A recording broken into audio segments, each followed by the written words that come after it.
when tensions ratchet up between two de facto nuclear weapon states, the rest of the world is not going to stand by and watch.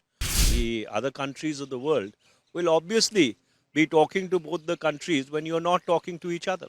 A message has gone to Pakistan that if it continues to use terror as an instrument of state policy, there would be punitive consequences.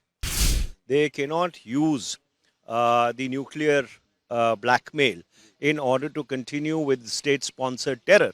The statement which has come from the President of the United States of America, Mr. Donald Trump, is, whether you like it or not, a factual statement.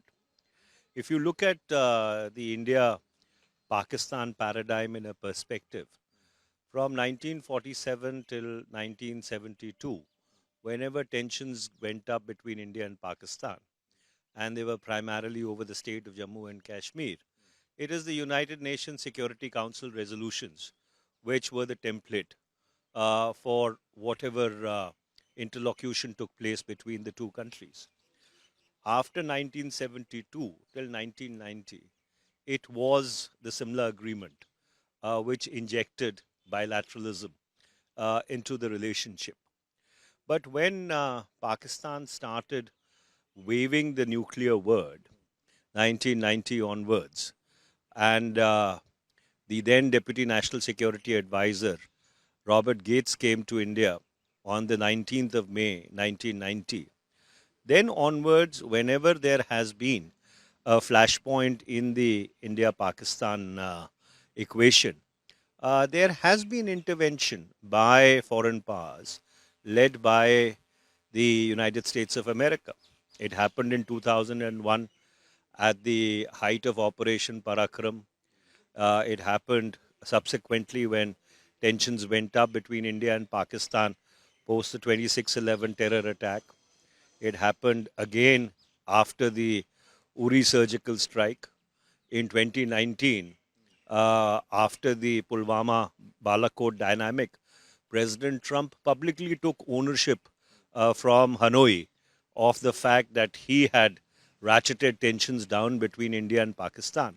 And on 10th of May 2025, his social media post and the subsequent statement by Secretary of State Marco Rubio again testifies and underscores to the fact that there has been back channeling, brokering, arbitration, third party mediation, whatever you may like to call it. You see, the bottom line ultimately is that when tensions ratchet up between two de facto nuclear weapon states, the rest of the world is not going to stand by and watch when you have missiles flying from there to here and everywhere. So therefore, the other countries of the world will obviously be talking to both the countries when you're not talking to each other. After talking to Prime Minister Modi, जो कल उन्होंने बोला है जिस तरह से कि पाकिस्तान को दिखा दिया है कि आप दोबारा अगर करेंगे तो हम दोबारा इससे भी ज़्यादा जवाब देंगे, और जिस तरह से उन्होंने बोला कि हमने 3 वहाँ पे अटैक भी किए हैं, क्या कहेंगे सर देश की आर्मी और Well, one thing is very evident, that a message has gone to Pakistan that if it continues to use terror as an instrument of state policy, there would be punitive consequences.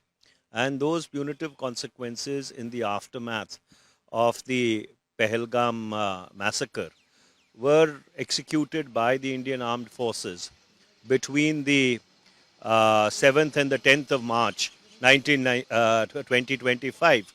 Therefore, under those circumstances, I think the Pakistani leadership would have realized that it cannot be business as usual.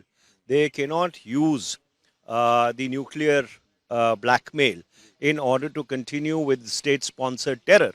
And I do hope that the Pakistani leadership, both the civilian leadership and more importantly the military leadership, and even most importantly the Pakistani deep state, which has spawned these semi-state actors, would get the message very, very clearly.